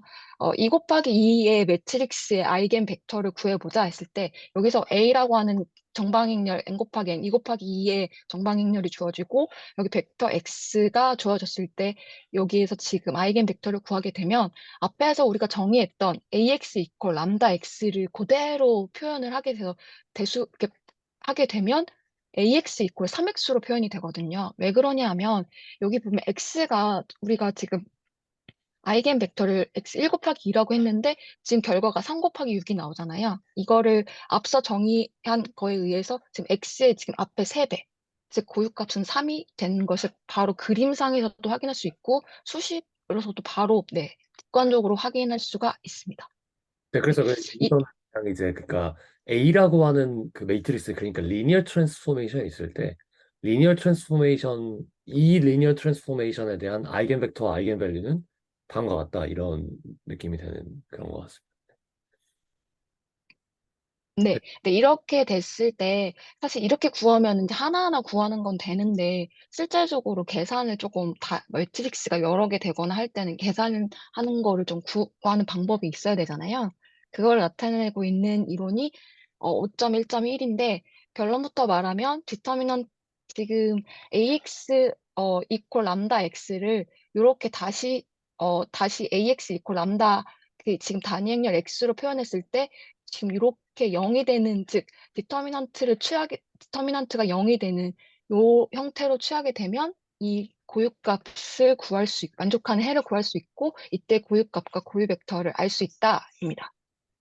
그래서 x가 0벡터가 아닌 해를 가지기 위한 필요 충분 조건이 개수행렬의 행렬식이잖아요. 사실 그래서 이건 이전에 나왔던 내용이라서 행렬식이 0이면 되는데 여기서 좀 한 가지 앞에서 기억하셔야 될 게 디터미넌트의 특성이 디터미넌트가 0이 아니면 나중에 나오겠지만 역행렬이 존재하고 뭐 이렇게 되는데 여기서는 음, 0일 때 디터미넌트가 0인 경우를 구하게 됩니다. 네, 그 부분을 조금 염두에 두시고 생각하시면 될 것 같고요.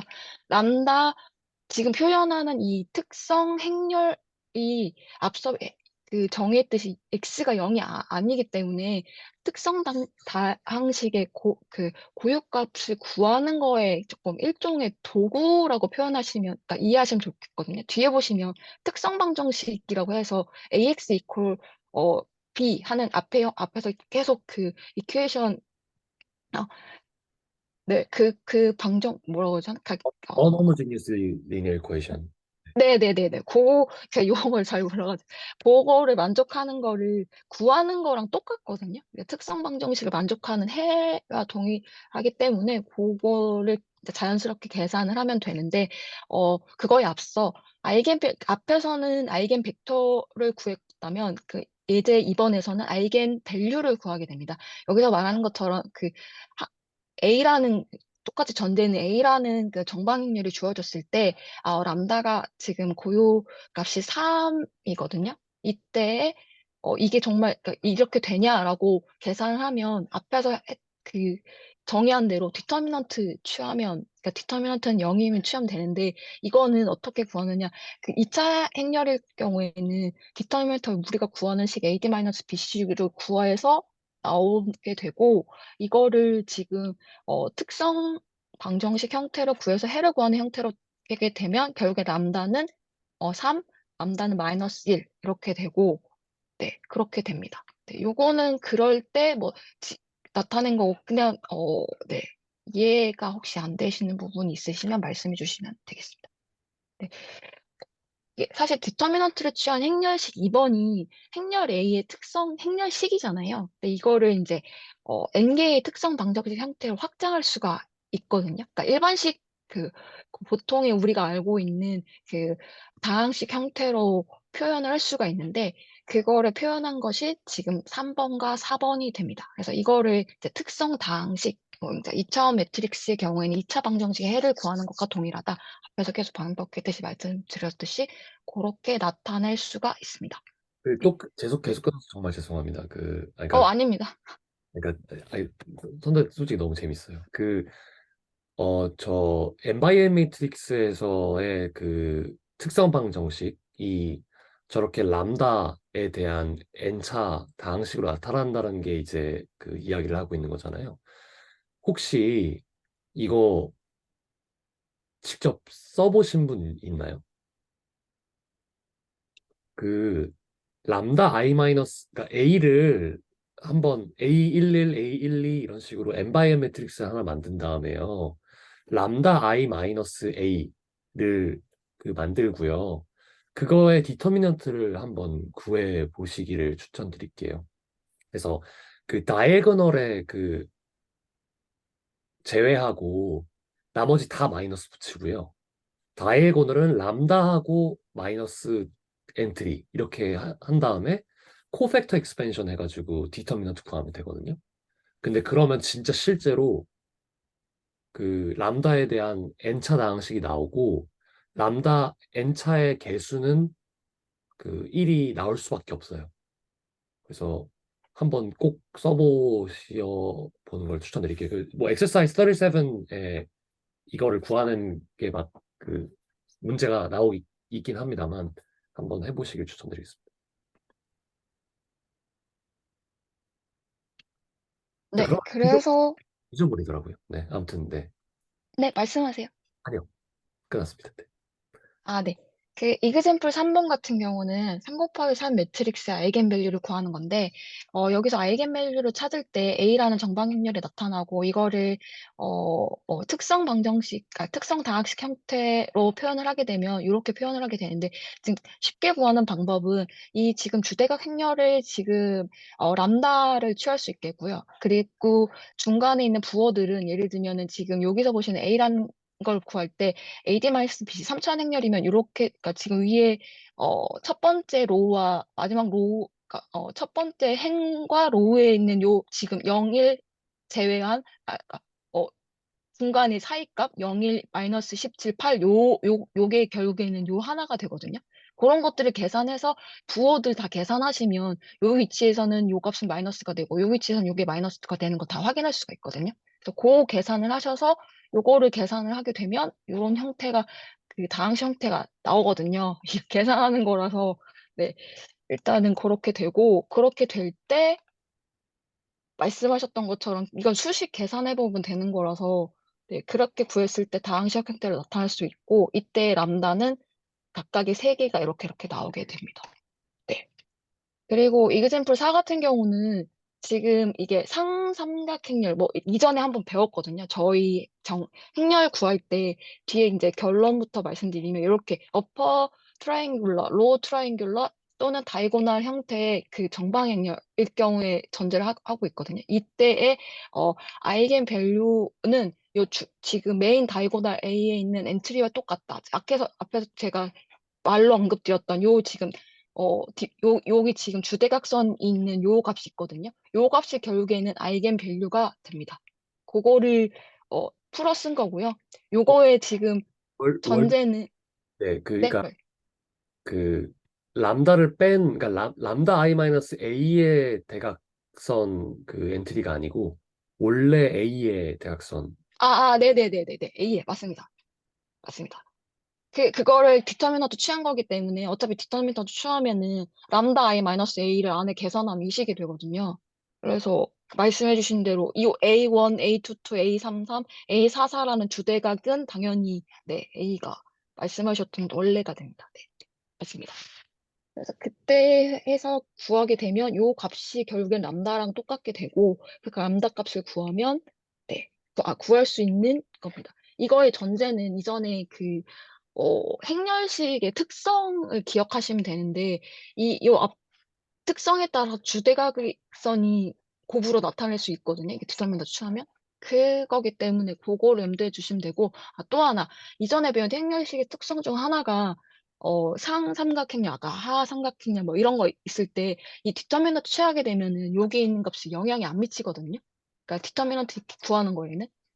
왜냐면 다 0으로 되기 때문에 네. 그래서 그걸 참고하시면 될 것 같습니다. 그리고, 이그샘플 5번 같은 경우는 그거에 염두에 둬서 아까는 상삼각행렬을 했다면 이거는 하삼각행렬이거든요. 그래서 여기 전제는 요 뒤에 있는 상삼각이든 하삼각이든 주대각을 기준으로다가 밑에가 다 0이어야지만 이거는 성립을 하거든요. 그래서 그렇게 됐을 경우에 각각의 남다는 여기 있는 그 주대각 선에 있는 요 값들이 람다가 됩니다. 그래서 그 값이면 이렇게 된다고 합니다. 네, 그래서 지금까지 했던 내용들을 정리를 한 것이 5.1.3에 있는 이론이 되겠는데, 람다는 A의 아이겐 고유 값입니다. 그리고 여기서 전제는 A 같은 경우는 당연히 n 곱하기 n의 그 정방행렬을 당연히 이거 무조건 전제해야 되고요. 그래서 A부터 D까지 있는 이 성질들을 잘 기억을 하시면 되는데, 아까 방금 설명드렸을 때 람다는 A의 아이겐, 그러니까 고유 값이 되겠고, 지금 여기에 람다의 그 솔루션 해는 디터미넌트 지금 람다 i 마이너스 a라는 이 디터미넌트 취함값 이퀄 0이란 요 특성 방정식이 람다의 해가 된다. 그리고 세 번째는 네, 이거는 해가 지금 트리비얼 그러니까 넌 트리비얼 솔루션이다라고 되어 있거든요. 요거는 조금 이전에 트리비얼 솔루션과 비교해 보시면 될 것 같고, D 같은 경우에 여기 전제 당연히 정의에서 전제했죠. 저희 x는 0이 아니다. 요거는 네, 꼭 기억을 하시면 이렇게 네 가지는 꼭 기억을 하시면 고유값과 고유 벡터 이해하시는 데 도움이 될 것 같습니다. 그리고 네, 뭐 하나 말씀해 주십시오. 말씀드려도 될까요? 그러니까 여기서 저 사실 그냥 그 CRM만 봤을 때는 왜 꼭 n by n이어야 될까? n by n이 아니면 왜 안 될까? 약간 그런 되게 좀 그러니까 뭔가 되게 기초적인 그 질문이 있었었는데, 네, 그럴 수 아까 있죠, 충분히. 네, 손 선생님이 말씀해 주신 리니어 트랜스포메이션을 생각을 해보니까 그게 너무 클리어한 거예요. 그러니까 리니어 그것 트랜스포메이션을 그러니까 이게 x를 이제 느리는 걸로 생각하면은 당연히 그러니까 전방 행렬이어야지만 사실 원칙적으로 가능할 것 같고, 안 그러면 좀 찌그러지잖아요. 그렇죠. 그래서 예, 그렇게 생각하니까 클리어하게 정방 행렬에서만 이게 성립하겠구나라고 생각하게 되더라고요. 그리고 또 하나 디터미넌트를 취하려면 정방 행렬이어야만 합니다. 네. 그리고 잠깐, 이거는 잠깐만요. 그 코멘트를 하나 하자면 일단 출발이 AX는 람다 X지 않습니까? 그러면은 A가 정방행렬이 아닐 때 AX의 그러니까 그 똑같은 말을 반복하고 있는 거긴 합니다. AX의 그 벡터의 차원이 변경이 되잖아요. 그러니까 이제 아예 성립이 안 되는 그런 게 되겠죠. 그래서 그 원래 전제를 AX, 람다 X 이렇게 깔았기 때문에 그 발생하는 문제가 됩니다. 그래서 그 근데 선생님 지금 아마 그 부분은 그 정방행일이 아닌 경우에 지금 아이겐밸류나 아이겐 벡터 값은 계산할 수가 없지만 그러나 지금 스퀘어 매트릭스냐 아니면 스퀘어 매트릭스가 아니냐 부분은 요 다음 섹션에 나오는 다이거널리제이션하고 같이 연결이 되는 내용일 겁니다. 그래서 이제 디컴포즈 할 때, 그 매트릭스 디컴포즈 할 때 아이겐 디컴포지션 할 수 있지만 정방향일이 아닌 경우를 대상으로 하는 게 아이겐 디컴포지션에서 싱귤러 밸류 디컴포지션으로 넘어갈 거거든요. 네, 싱귤러 매트릭스. 네, 해가 하나인 경우도 인정하고요. 예. 결국 스퀘어 매트릭스를 만듭니다. 그래서 그 어, 그래서 제일 좀 잘 뭔가 이제 정삼각형, 정사각형 되게 마음이 편안해지잖아요. 그런 편안한 거에서 시작해가지고 이제 말씀하신 그 뒤로 넘어가는 것 같습니다. 네. 네. 해가 하나인 경우, 해가 무수히 많은 경우, 뭐 이런 경우를 그러니까 말씀해 주신 대로 꼭 정방향렬이 아니어도 해는 존재할 수 있으니까 그런 부분 염두에 두시고 말씀하신 것 같습니다. 그리고 예, 이거는 고유 공간이라고 하는 개념이 여기서 나타나는데요. 그러니까 고유값 람다에 대항하는 고유 벡터들은 0벡터와 함께 하나의 벡터 공간을 이룰 수 있거든요. 사실 고유값만으로 이루어진 것들을 집합을 만들 수 있잖아요. 그럴 때 고유값 람다에 대응하는 거를 고유 공간이라고 한다. 이렇게 이해하시면 될 것 같습니다. 그리고 이그젠플 6번 같은 경우는 그거를 바탕으로 해서 아이겐스페이스의 베이시스를 구한 건데 여기서 앞에 있는 것처럼 그 A라는 매트릭스가 주어졌을 경우에 어, 네, 아이겐스페이스에서 베이시스를 찾아라입니다. 근데 여기서 보셨던 것처럼 그러니까 결론부터 말씀드리면 이제 이 앞단에는 고유 벡터가 어떻게 보면 그러니까 고유값이 주어지거나 그런 경우가 될 텐데 뒤로 가면은 어, 특성 방정식에서 얘의 지금 그러니까 고유값이 주어졌을 때에 그때 해를 구하라라고 하는 거를 좀 그걸 염두에 두시고 보시면 됩니다. 그래서 여기 보시는 것처럼 A에 대한 특성 방정식, 그러니까 그러니까 고유값을 구하기 위한 그 식을 구하면 요거 지금 디터미넌트 취하면 그러니까 디터미넌트에서 람다 I 마이너스 A를 이퀄 0이라고 하는 걸 계산해 보면 되는데 요거는 지금 주대각선 보면 람다 취하고요. 왜냐하면 람다 I 마이너스 A에서 A라는 행렬을 마이너스 앞에 하면 플러스 되잖아요. 그대로도 한 거고요. 그리고 지금 그거를 AD 마이너스 BC에서 계산하면 요 값이 되거든요. 근데 요거를 그냥 그대로 요 지금 다항식 형태로 표현한 것이 이렇게 되고요. 그리고 그때에 x를 x1, x2로 우리가 정의를 이렇게 하자라고 했을 때 요거를 그대로 지금 만약에 람다 I 마이너스 a 곱하기 x 이퀄 0이라고 하는 걸 그대로 대입해 볼 수 있거든요. 그래서 요거를 방정식 형태로 나타내면 이렇게 되고 이때 람다 1과 람다 2를 전 여기서 요 부분이 그 결론부터 말하면 여기 이 계산할 때 마이너스 2분의 3이 어떻게 나왔지라고 생각했을 때 어, 람다 I 마이너스 A 곱하기 x의 해를 구하는 것과 동일하구나라고 이해를 해서 그렇게 이해를 했고 그 관련된 람다를 마이너스 3이다라고 이해를 했는데 혹시 다르게 이 부분을 다르게 이해하신 분이 있다면 혹시 그러니까 부연 설명 부탁드리겠습니다. 네. 그리고 이거는 앞에서 구한 피겨 5.1.3을 그림으로 표현한 거가 되겠고요. 네, 그림으로 표현하면 이렇게 된다고 하는데, 네, 그냥 네. 그리고 이그젬플 7번 같은 경우는 고유 공간을 그 아이겐 벡터에는 그 베시스를 앞에서 구한 거는 베시스만 구했다면 이거는 벡터까지 구한 거거든요. 그거를 똑같이 지금 매트릭스 폼 형태 뒤에 람다 i 마이너스 a를 a 곱하기 x 이퀄 0이라고 하는 그 형태, 매트릭스 폼 형태를 계산을 하면, 그러니까 형태를 표현을 하면 이렇게 되고, 전제는 a는 이렇게 주어지고 여기에 지금 어, 어, 디터미넌트 지금 요 식을 고유가 구하는 식을 형태로 표현을 하면 이렇게 되고, 그때 람다 2는 그러니까 람다 1과 람다 2는 앞에서 계산을 그러니까 방정식 형태로 그러니까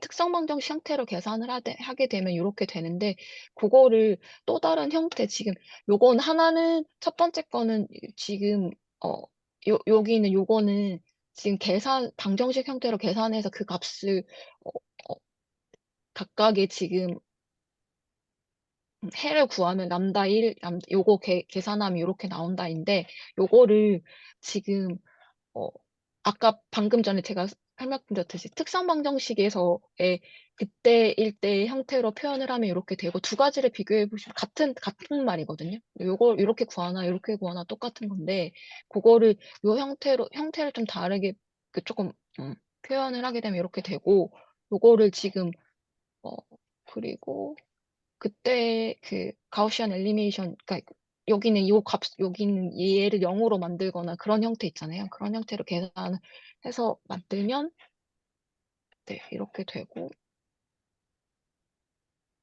네, 그렇게 해서 이거랑 이랑 같으냐 그러니까 확인해 본 거고, 때 람다는 1이 된다입니다. 여기 네, 계산하는 거라 가지고 네, 이 부분은 그냥 넘어갔습니다. 네, 혹시 그리고 이해 안 되시는 부분이 있으면 말씀해 주시면 그렇게 하겠습니다. 호모지니어스 리니어 시스템의 이제 해를 각각의 람다에 대해서 구하는 게 되겠죠. 그러니까 그 아이겐 벡터가 그 정의가 이제 corresponding to 아이겐 벡터 람다 이렇게 되는 거니까, 그래서 아이겐 밸류에 따라서 아이겐 벡터는 달라지게 될 거고, 그리고 사실 아이겐 벡터는 뭐 무수히 많죠, 당연히. 그러니까 네, 막 맞습니다. 하나 늘릴 수 있으니까. 그러니까 어떤 베이시스를 당연히 가질 수 있고요. 아무튼 네, 설명 감사합니다. 그래서 여기에서의 그 아이겐밸류랑 인버스빌리티가 고유값이 여기 지금 이론 5.1.4에서 말하고 있는 거는 고유값이 0이라는 의미는 방정식의 해가 0이 아닌 것이 존재한다는 거고, 역행렬이 존재하지 않는다. 즉 디터미넌트 A는 0이라는 걸 내포하고 있는 걸 우리가 알고 있잖아요. 그래서 여기서는 A라는 정방행렬이 인버서블하다면, 네, 그러면 여기 지금 디터미넌트 A는 0, 지금 우리가 말하고 있는 이 지금 고유값과 고유 벡터 구할 때 이거가 지금 성립하지 않는다입니다. 안 된 것 같습니다. 그러니까 반대인가요? 제가 잘못 혹시 타이핑을 했을까요? 람다 제로가 A의 아이겐 밸류가 아니어야 네네네네. 역행렬이 존재한다라는 거가 될 것 같습니다. 네, 근데 저는 그거를 반대로, 왜냐면 역도 성립학을 하거든요. 그거를 먼저 생각을 하고, 네, 말씀드려서 좀 혼동을 드렸네요. 네, 맞습니다. 그래서 그거를 증명한 거고, 그거를 증명한 내용인데, 지금 보시는 것처럼 n 곱하기 n 매트릭스일 때 람다가 0인 걸 가정을 하게 됩니다. 여기서 보시는 특성 방정식 앞에서 계속 보여주셨던 것처럼 이렇게 표현할 수가 있고요. 이거에 지금 이게 성립하려고 그러면은 여기는 상수 C제로가 0이면 되잖아요. 네. 네. 네, 0이라고 가정하면 되는데, 근데 이게 0이 아닐 경우 지금 만약에 A가 인버터블하다 그러면은 이게 0이 아니면을 보이면 되잖아요. 왜냐면 AX 이퀄 B 형태 있게 되니까 이게 그렇게 되고, 앞에서 말했던 그냥 이거는 역행렬이 존재하느냐 안 하느냐를 그 이론에 맞춰서 된 거라서, 이게 0이 아니면 인버서블한 거니까 그거에 맞춰서 계산을 하게 됐을 때 디터미넌트 A가 0이네? 근데 그거를 만족하는 C 재료가 있나? 왜냐하면 지금 보시는 것처럼 고유값 역행렬이 존재하지 않으려면 그러니까 그러니까 디터미넌트 A가 0이라는 거는 역행렬이 존재하지 않아야 되는데 정의에서 A가 역행렬이 존재한다라고 했으니까 이건 말이 안 되잖아요. 그러니까 그렇게 증명을 하고 있더라고요. 네, 그래서 그렇게 됩니다. 그거를 그리고 이그샘플 8은 람다 두 개가 있으니까 값이 존재하고 여기서의 네. 제로가 아니기 때문에 여기서 말한 것처럼 디터미넌트 A가 0이 아님을 보여줄 수 있다. 뭐 이렇게 얘기를 하고 있습니다. 네. 그리고 그거를 정리한 게 이 이론 5.1.5가 됐고 이전에 앞에 티어리엄 2.3.8에서 A부터 아마 제가 정확하진 않는데 A부터 G까지인가요? 뭐 거기 더 있을 텐데 그거 덧붙여서 4.9. 제가 아까 설명드렸는데 고절 이어서 했던 것들을 또 추가로 그 뒤에 더 붙여서 한 거라고 이해하시면 될 것 같습니다. 네. 그래서 여기 정리를 하면 람다가 0, 아이겐밸류 A 정방향률 A의 아이겐밸류 람다는 0이 아니다입니다. 네. 그렇게 되고요. 네. 이상입니다. 혹시 질문 있으실까요? 여기는 A부터 G까지는 다 알고 계신 내용이었고 H부터 Q까지인가요? 네, 여기까지는 앞에서 설명 너무 잘 해주셨던 부분이고 그다음에 네, 그랬던 것 같습니다. 네, 이상입니다. 감사합니다. 저 코멘트 하나 하자면 그 람다가 0이 그러니까 A가 인버터블하다면 그 A의 아이겐밸류는 0이 아니다라고 하는 그거를 좀 지오메트리컬하게 아니면은 좀 리니어 트랜스포메이션 측면에서 생각해 보면 AX는 람다 X에서 람다가 이제 0인 경우잖아요. 그럼 그게 의미하는 게 X라는 벡터가 있고 A라는 트랜스포메이션을 줬는데 얘가 0벡터로 간다는 거예요. 그러니까 벡터가 이렇게 있는데 A라는 트랜스포메이션을 주니까 이렇게 줄어들어서 0으로 가버려요. 그러면 걔를 다시 백 한다고 생각해 보세요. 걔를 원래 벡터로 다시 백을 시키고 싶어요. 근데 백 시키는 게 역함수잖아요. 역함수래. 역행렬이죠. 근데 정확하게 우리는 A라고 하는 게 트랜스포메이션이라는 걸 알고 있고 A라고 하는 거에 역행렬이 A를 반대로 하게 하는 트랜스포메이션이라는 걸 알고 있어요. 근데 벡터가 A라는 거에서 0으로 갔는데 다시 보내기 위해서 그러니까 다시 보낼 수가 없잖아요. 0을 원래 고유했던 그 벡터로 보낼 수가 없죠. 그러니까 A는 역행렬이 존재하지 않는 겁니다. 이렇게 그 리니어 트랜스포메이션 측면에서도 생각할 수가 있는 거예요. 그러니까 람다가 0이면 안 되죠. 무조건. 이해되시나요?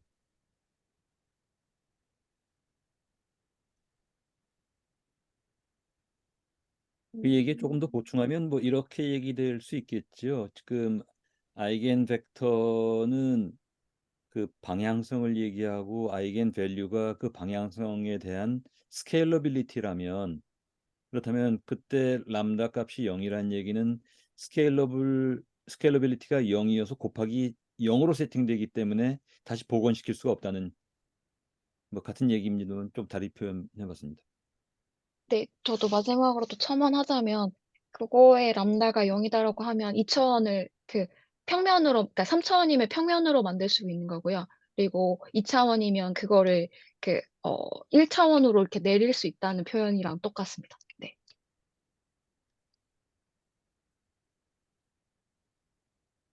음, 아, 그렇게 되나요? 네, 날리게 0벡터로 날리게 되니까 한쪽이 다 사라지니까 네, 그렇습니다. 어, 그게 그러면 람다가 0이면 0 벡터로 나오는데 그 벡터의 차원이 달라지는 건 생각 못 했네요. 4차원이 3차원이 되고 3차원이 2차원이 되고 2차원이 1차원 되나요? 네. 그래서 이거를 차원 축소에 에서도 고유값과 고유 벡터가 쓰이는 걸로 알고 있습니다. 그래서 예를 들면 요인 분석, 그러니까 주성분 저희 PCA 하거나 그렇게 계산할 때 차원 축소할 때 요인 분석하는 거 했을 때 그때 뭐 공분산 행률 계산할 때 고유값과 고유 벡터 이용해 가지고 네. 구할 수 있는 걸로 알고 있습니다. 근데 실제로 제대로 해보지는 못했고요. 그냥 이론만 조금 네, 알고 있습니다. 아, 그러면 그때 람다 값이 여러 개가 나오고 그 각각의 람다에 대응되는 아이겐 벡터 값이 나오는데 그때 예컨대 PCA를 하면 람다 값이 제일 큰 것들로부터 차례차례 그러니까 이 디센딩 오더로 해서 그 축을 생성을 시키는데 그게 차원이 달라지는 거였나요? 그건 또 생각해 봐야겠네요. 네, 차원 축소의 개념으로 이해를 했었어가지고요. 네, 지금 네, 아이겐 밸류 관련된 거를 차원 축소로 생각하셨다는 건가요? 네, 근데 차원 축소의 요인 할 수 있습니다. PCA가 아이겐 밸류와 아이겐 벡터 값을 구해서 나오는 거는 맞는데 그때 그 아이겐 밸류 값이 제일 큰 것이 차원을 제일 높은 것을 찾는 것이 아니고 그 원래 갖고 있는 그 원래의 벡터 값의 베리어빌리티가 제일 큰 게 람다 값이 제일 큰 것으로 보통 얘기를 하는데요. 네, 절대값과 베리어빌리티의 최대값 크기하고 중에 지금 네네. 차원의 크기가 같은 얘기인지는 잘 몰랐네요. 제가 다를 수도, 제가 다르게 혹시 이해한 걸 수도 있어가지고, 네, 이 부분은 네, 참고만 해주시면 좋을 것 같습니다. 저는 차원 축소 개념으로에도 쓰일 수 있다고 이해를 했었어가지고요. 네. 네, 그러니까 그 차원 축소의 그러니까 지금 다 프린시플 컴 PCA 말고 요인 분석하거나 뭐 이런 계산할 때, 네네. 네, 네, 아무튼, 네. 무슨 말씀인지 알겠습니다. 그러니까 그 일단은 근데 좀 그렇게 그 생각하시죠. 그러니까 저희 사실 PCA 모르는 거나 다름없다고 그냥 생각하시는 게 그냥 맞는 것 같습니다. 그러니까 그 일단은 뭔가 텍스트북에 굉장히 좀 초점을 맞춰가지고 가는 게 좋을 것 같고요. 그래서 그것도 네네, 맞습니다. 그러니까 그런 게 거의 쓰인다 하는 거는 그 이제 맞는 말씀이고 그리고 실제로 그러니까 저도 많이 쓰고 있고요. 그래서 그거는 어떤 손님 그 말씀 취지는 이해하는데요. 하나만 좀 저 여쭤본다 그럴까요? 그 코멘트를 하면 그 아이겐 밸류 값이 여러 개가 나오잖아요. 게 근데 그 아이겐 밸류의 값은 정수가 아니라 실수가 나오는데 실수 차원이 있을 수 있나요? 그게 무슨 말씀이신지 잘 모르겠습니다. 아이겐 밸류 계산할 때 그 아이겐 밸류 값은 전부 정수인가요? 아니요. 그 그러니까 만약에 4.3, 2.5 이렇게 나오면 4.3 차원, 2. 그 차원으로 차원 축소로 얘기하면 이게 그 벡터의 엘리멘트 개수가 소수점이 나올 수가 없을 것 같아서요. 그러니까 제가 어, 그러니까 제가 서현 선생님께서 말씀하신 게 그 람다가 차원이라는 측면으로 말씀하신 거예요, 설마? 아니요. 계산해서, 네. 람다를 그러니까 사실 이거는 논외적인 내용이어가지고 혹시 논쟁이 될 것 같아서 일단 여기까지 하고 네 하는 게 어떨까 싶긴 하네요. 네 정확하지 않은 내용을 네 말씀드려서 일단 혼동을 제가 죄송하고요. 네, 네, 일단 여기서 하시는 게 왜냐하면 지금 저희가 이렇게 논하게 된 또 탄으로 갈 가능성이 조금 있을 것 같아가지고 네 일단은 네, 여기서 요 부분은 물음표로 남겨놓는 게 어떨까 네 하고 제가 조금 더 저도 알게 되면 조금 더 찾아보도록 하겠습니다. 네. 예, 그럼 저도 이제 클로징으로 제 얘기 마치는 의미에서 말씀드리면 저도 좀 알아보고 확인되면 말씀드릴게요. 그런데 아이겐 밸류, 아이겐 벡터의 주된 그이 활용처가 소위 이제 압축 알고리즘이나 아니면 차원 축소 부분인데 차원 축소는 PCA 말고도 뭐 디스크리미넌트 애널리시스나 이런 판별 분석 같은데 다 이 아이겐 밸류, 아이겐 벡터가 쓰이거든요. 근데 그때 어, 그 기준이 되는 기준점들은 결국 데이터가 갖고 있는 베리어빌리티를 얼마나 잘 프로젝션 시키느냐, 투사시키느냐의 부분이어서 제일 잘 투사시키는 축들을 찾는 것이고 그 축이 아이겐 밸류 값들에 대응되는 것이거든요. 근데 이제 네. 그때는 그 값이 아이겐 밸류 값이 어차피 소수점 리얼 넘버로 나오기 때문에 그게 실제로 사실 차원과 관련되지 직접적인 차원과 관련되진 않는다고 생각했었는데 좀 네, 그 부분이 그리고 허수부는 날리고 실수부만 결국에는 절대값으로 취하게 되니까 허수부 값이 있긴 하지만 취하는 거는 말씀해주신 대로 1차원, 2차원 그런 걸로 되니까 네, 그 부분은 나오는 값은 실수부, 허수부 나오는 게 맞고요. 네. 네, 뭐 어쨌든 그러니까 백투 베이직으로 가서 우리 람다를 구하는 거는 결국은 특성 방정식의 해를 구하는 거나 다름없지 않습니까? 그러면은 그리고 이제 n차 폴리노미얼의 그 해를 구하는 거죠. 그죠? 아이겐밸류 구하는 거는요. 그럼 당연히 컴플렉스 넘버 나올 수밖에 없어요. 그죠? 당연히 실수 차원을 벗어나게 되는 내용인 거고, 그래서 그 정말 정수로 나타내지는 차원이랑은 조금 다른 얘기가 되는 것 같습니다. 그래서 몇 차원을 내릴 거냐도 솔직히 설정할 수 있잖아요, 우리가. 어떻게, 그러니까 제가 그냥 표현하자면. 근데 이거는 어쨌든 저희의 지금 거와는 굉장히 벗어나는 거기 때문에 일단은 그 지적 유의를 잠깐 즐긴 걸로 하겠습니다.